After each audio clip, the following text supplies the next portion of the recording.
language many cannot speak, but it is one that everyone understands.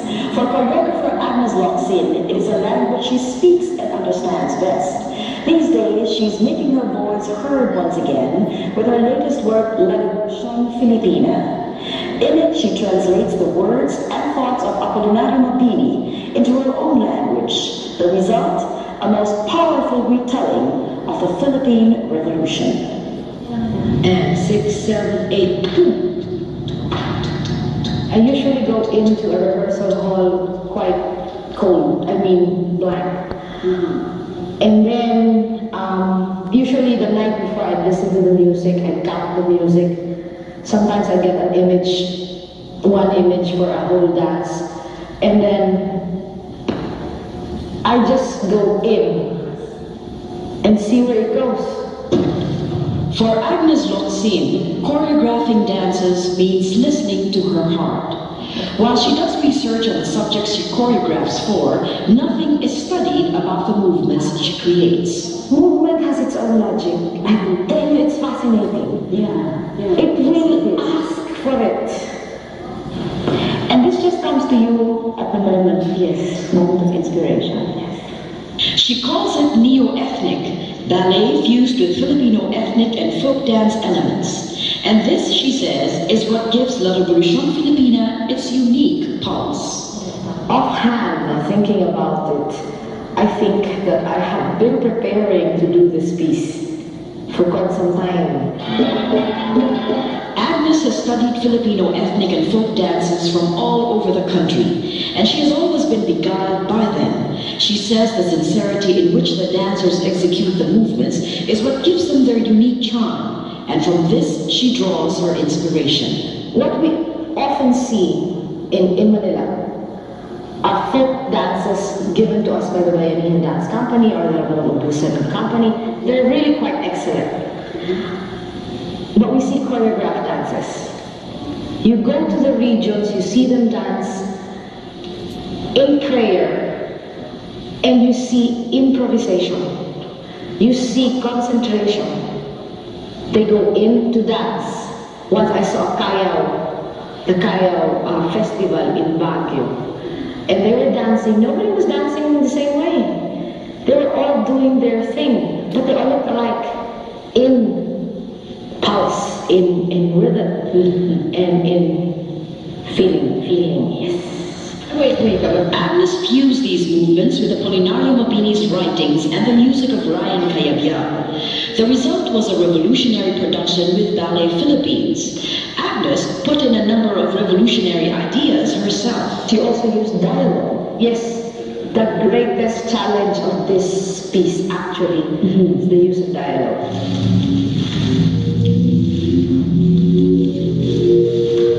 Ano tumutugon?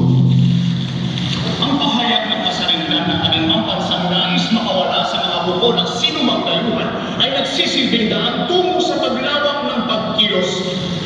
At first, I thought it was going to be easy. I've always been fascinated with theater. And this time, I put myself in a spot by getting an actor, Noni Benjamino, to do Aguinaldo. We went through a lot of frustration to mix the two forms. Because the power of the spoken word is really, something to deal with. And movement is silent. So ang tendency ng tao, titingin sa nagsasalita. But the results were very encouraging. Agnes then ventured into something else. Can you imagine Apolinario Mabini, a paralytic, dancing? Agnes did. After reading on Mabini, I just sort of became a Mabini fan. You were not before you read about him? No. What did you think of him before you read about him? Intriguing, because he was a paralytic. And it was a challenge. That word keeps coming up. What was the challenge, Agnes? Paralytic to dance. And then I read about him and I realized that he could move because he was such a passion. Mabini's anger and angst, as well as the emotions of the others, were perfect for the dance, and the movements were just as perfect for expressing the thoughts and feelings of the characters. Never mind if Mabini couldn't walk in real life. In La Revolution, Agnes explored all possible neo-ethnic interpretations. The ethnic posturing is more crouched. Footwork is very much grounded with flexed feet and trance-like. The flexed foot is a characteristic of ethnic movement. Actually if you look at the tribal dances, the foot is flexed and even the toes are up. Beautiful feet. Pero sometimes we also bring up the toes, but then it's in a rush. The flexed foot na lang ang natitira.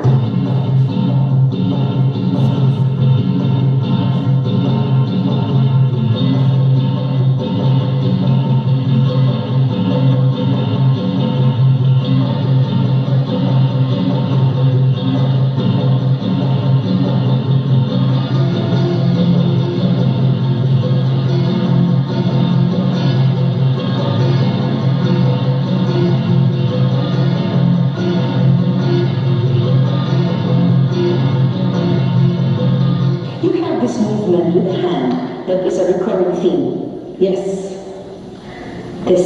What does that mean? It started out as Mabini's writing hand. No, I don't like using props. So I challenge myself to explore movement instead of getting a pen and writing. So with this hand position, Mabini could write on anything, make periods, exclamation point. Then again, it is also like a train of thought, or a sentence.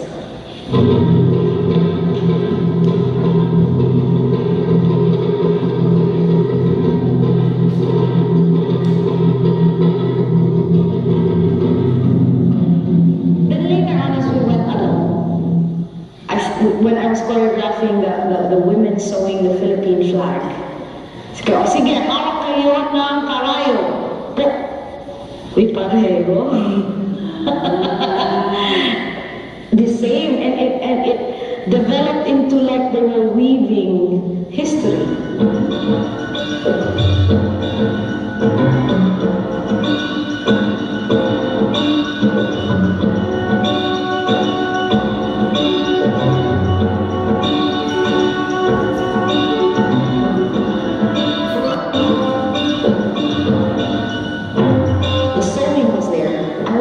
Long enough so I can weave.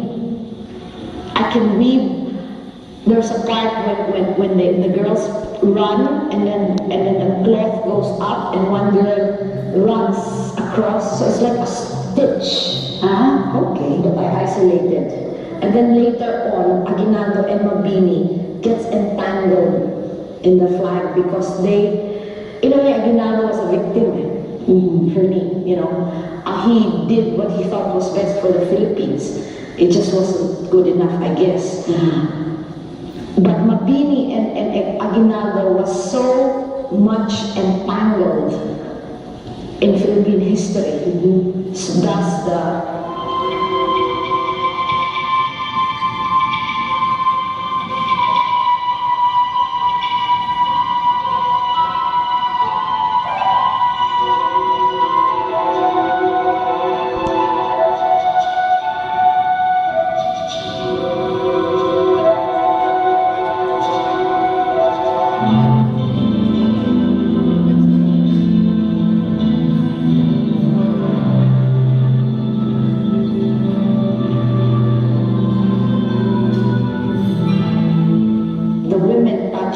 Bonifacio to say, go, I am with you. And then Mabini does the same to Aguinaldo, rather roughly, because he was trying to pop up Aguinaldo. Go, this is what you said. And every time Mabini touches Aguinaldo, Aguinaldo would go up. This is one of Agnes's favorite scenes. The members of the assembly gather for the Malolos Congress. Here, she demonstrates the crab mentality prevalent during the times. For Agnes, this scene is very significant because the issues addressed here still exist today. Basically, the pattern that I just kept in mind were crabs going on top of each other, pulling each other down. That was the constant image on my mind when I did Malolos Congress. So it took me forever to choreograph it because everyone was doing something different. Reaction to this, plop, reaction to that, plop, somebody goes there, pull down. And then using those arm movements that I choreographed before.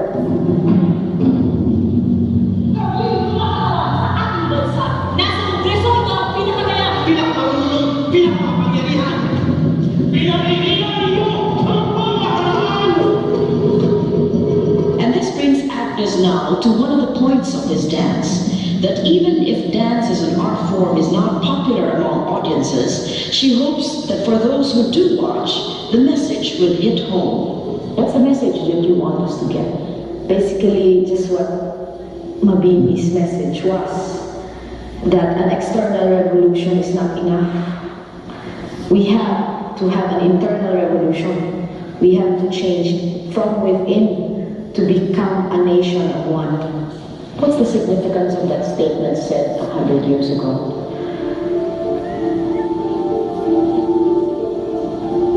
The circumstances were different then from now.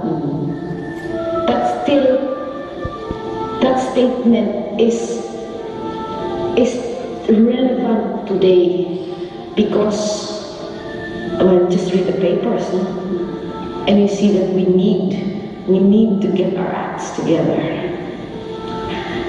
One thing that Mabini said, he wanted for other people in the world to say, there goes a Filipino, and be proud to know a Filipino. Maybe this revolution of dance will give that message. That is too much to, it's a proud piece, isn't it? It's just my way of saying it. It's the only way I know how.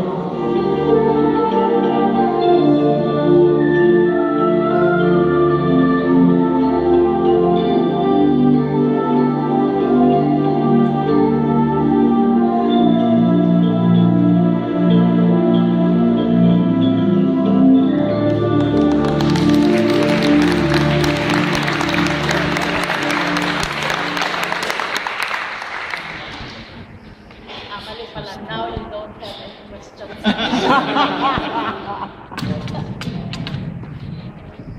To my dear members of the media, the transcript of the video that you saw is in your CD. So if you were trying to take down notes, don't worry. I thought of it already fast forward. It's already in your transcript. Okay? I'd like to request the cast to move one more seat away to your left, Richardson, please, so that we can call Mr. Paul here to join the team. O, di ba dapat palakpakan natin ang Revolucion Filipina? Ito yung generation of 2014. Marami tayo, kasama rin ako na hindi nakanood ng mga pinalabas dati. Kaya all the more medyo inaantik ako. Kaya yung mga children ko, as I call in the media, please RSVP to me because we only have that very limited time for July.